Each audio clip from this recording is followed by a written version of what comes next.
ये कह रहे थे कि इतने तरह की सर ये भी बहुत बड़ा फैक्टर है ना। 5 किलो राशन लोग इसी पर वोट दे देते हैं। सबसे ज़्यादा लोग गांव में रहते हैं और गांव में लोगों का अहंकार आज पूरा बिहार देख रहा है। सब 5 किलो राशन की वजह वोट दे देते हैं।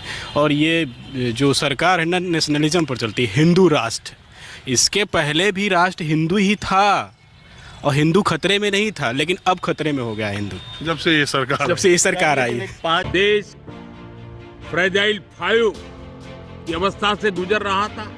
5 किलो राशन पे एक छोटी से एक वाकया बता रहे हैं। एक हमारे गांव में बाबा थे, बताते थे कि थोड़ा सा बस पीछे कि वो क्या कहते थे कि एक जैसे एक आप मुर्गा लीजिए, उसके सारे पंख आप नोच दीजिए, जैसे हमारे जितने कमाई के स्रोत हैं उनको नष्ट कर दीजिए। और जब उसके सारे पंख नोच के फिर सामने उसको दाना डालिए, जैसे 5 किलो अनाज का दाना डालेंगे तो फिर वही चीज़ें हम लोग के साथ हो रही है कि हम लोग के सारे कमाई के साधन, मतलब डेमोक्रेटिक स्पेस, सारी चीज़ें ख़त्म कर दीजिए, 5 किलो अनाज आपको मिलता है। नहीं, अभी और सुनिए। मैं डिफेंस एंड स्टडी का। अरे मोहम्मद शोएब तो अकेले ही दिखाई दे रहे हैं जी। तो ये जो बात कह रहे हैं कि यहाँ हॉस्टल में रहते वक्त, चाय की दुकान पर, लाइब्रेरी में, कॉमन हॉल में टीवी देखते वक्त, तो हम सब स्टूडेंट रहते हैं, सब रिसर्च स्कॉलर रहते हैं और सबकी परेशानियां कमोबेश एक ही।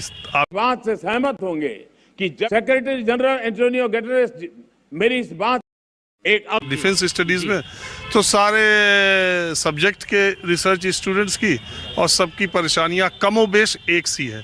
लेकिन जब यही कदम निकाल के वो वाला जो पोलिंग बूथ है वहाँ तक पहुँचते हैं तो अलग अलग वहाँ तक जाते जाते सब चीज़ें बदल जाती हैं। मैं इस पे वैसे बहुत कुछ कहना नहीं चाहूँगा, क्योंकि मेरा व्यक्तिगत अनुभव यह है कि जब भी मैं या मेरे जैसे और भी लोग अगर सरकार की कोई जो नाकामी है उस पर बात करते हैं तो सीधा सा एक आरोप लगता है कि तुम तो उस समुदाय से आते हो, तुम तो विरोध करोगे ही, तुम्हारा तो। आप पिछली बार भी इतनी शांति से रहे हो तो कितना मजा था।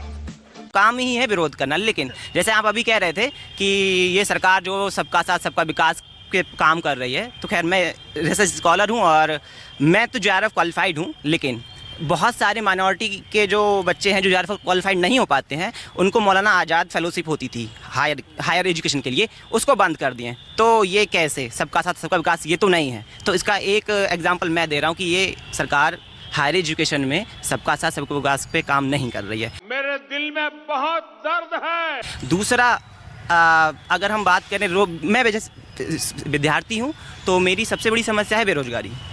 तो उस पे अगर मैं देखता हूँ पिछले कई साल, मैं बहुत पुरानी बात नहीं करूँगा क्योंकि मेरी उम्र बहुत ज़्यादा नहीं है, मैं हायर एजुकेशन में लगभग 5 साल से हूँ, 6 साल से हूँ, मैं उसमें बात करूँगा। तब से भाजपा की ही सरकार है, केंद्र में भी और स्टेट में भी। तो 1-2 वैकेंसी को छोड़ दें, वो भी बिना पारदर्शिता की हुई है।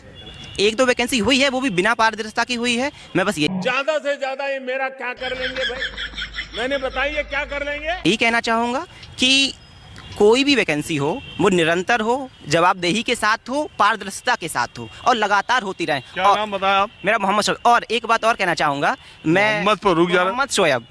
मैं एक बात और कहना चाहूँगा, जैसे कि एक सरकार की तरफ से या BJP की तरफ से एक सगुफा चलता है कि POK ले लेंगे और पाकिस्तान ले लेंगे। तो डिफेंस एंड स्टडीज़ का सोच हाथ होने के नाते मैं प्रधानमंत्री से और ख़ास करके रक्षा मंत्री जी से ये कहना चाहूँगा कि POK तो ले ही लें, लेकिन क्या मेरा यही गुनाह है? अरुणाचल प्रदेश में जो चीन आके बैठ गया है उसको भी खाली कराएं जल्द से जल्द, और फिर पाकिस्तान लें, फिर अखंड भारत लें, वो सब बाद का है। लेकिन फिलहाल जो हमारे पास जो 47 के बाद में जो भारत हमको मिला, उसकी जो सरहदें हैं कम से कम उसको सुरक्षित कर लिया जाए फिलहाल। मोदी ऐसा पाप के लिए कभी सोचता नहीं।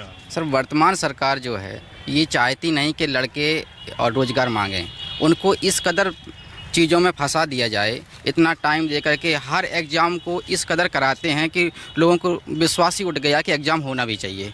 और यही कारण है कि आगे चलते लोग ये नहीं चाहते हैं कि हम अब धीरे धीरे पढ़ाई से लोगों का मन विचलित हो रहा है, कोई रोजगार कहीं और ढूंढने लगा है, क्योंकि यहाँ से भरोसा नसीब में था होगा। अभी मेरा कोई कार्यक्रम देख रहा होगा तो बोलेगा कि यार ये 15-20 जो रिसर्च स्कॉलर थे इसमें एक आदमी ने भी सरकार की तारीफ नहीं की। ऐसा लगता है कि ये ज़्यादातर सरकार से उस हिसाब से कोई काम ही नहीं हुआ, तारीफ लायक तो तारीफ कैसे करें? पैरामीटर है सर। देखिए जैसे अगर इंफ्रास्ट्रक्चर के क्षेत्र में कहेंगे तो हाँ, नितिन गडकरी ने ये सब रोड ट्रांसपोर्टेशन ये सारी चीज़ें हुई, डिजिटल की दुनिया में काम हुआ। कुछ पैरामीटर है जिस पे काम तो हुआ। मैं ये कह रहा हूँ कि जब चुनाव के नतीजे आते हैं, हाँ, जब चुनाव के नतीजे आते हैं तो ये सब जो बातें आप कह रहे हैं, एजुकेशन और रोजगार में जितनी चीज़ें घटित हो रही है, मतलब नकारात्मक चीज़ें, उसको अभी कम ही बताया जा रहा है। जैसे एक एग्जांपल के तौर पे मेरे दिल में बहुत दर्द है। आपकी जो समस्याएं वो एक तरफ है, लेकिन जब आप एक वोटर के तौर पे चुनाव में जाते हैं तब आपकी भूमिका और मानसिकता में बदलाव आता है। तो सर हम वोटर के तौर पे हिंदू हो जाते हैं ना, बड़े बड़े वास्तविकता है सर। वोटर के तौर पे हम हिंदू हो जाते हैं और हमें ये रहता है कि हाँ, मुसलमान इस देश के जो हैं इनको जो है दबा दें। हम तो फकीर आदमी हैं, झोला लेके चल पड़ेंगे। जब ये मानसिकता हो जाएगी तो हम क्या, अभी तो हम एज ए रिसर्च स्कॉलर छात्र के तौर पे थे, लेकिन वहाँ गए तो वहाँ हो गया कि अच्छा हम पंडित जी हैं, यहाँ बाबू साहब को दबा देना है, यहाँ यादव जी को दबा देना है। तो जब ये मानसिकता रहेगी, असल में हम लोगों के भी अंदर भी बहुत विरोधाभास है। ऐसा नहीं कि सारी चीज़ें सरकार की तरफ से, जो हमारे पैराडॉक्स हैं उसी का फ़ायदा सरकार ले रही है। जो उसके बीच का है, जो उसके बीच की गैपिंग है, उसका फ़ायदा हाँ, कहीं पे वो आपको ब्राह्मण बना देती हैं, कहीं पे आपको स्टूडेंट बना देती है। अपने मौके के हिसाब से वो हिंदू मुस्लिम का।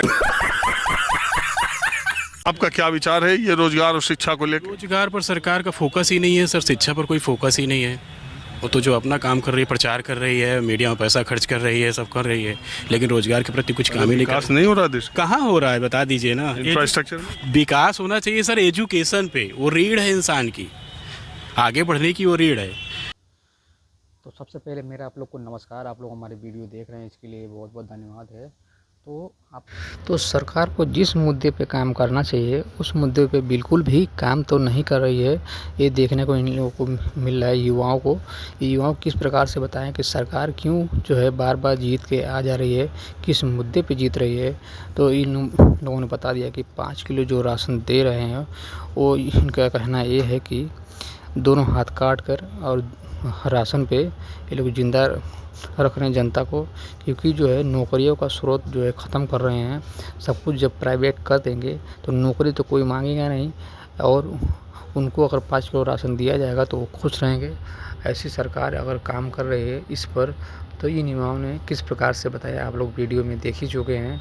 और इनका कहना ये भी है कि सरकार जो है इस प्रकार से अगर चलती रहेगी तो अपने देश का क्या होगा और क्या नहीं होगा वो तो आप लोग को देखने को मिलेगा ही।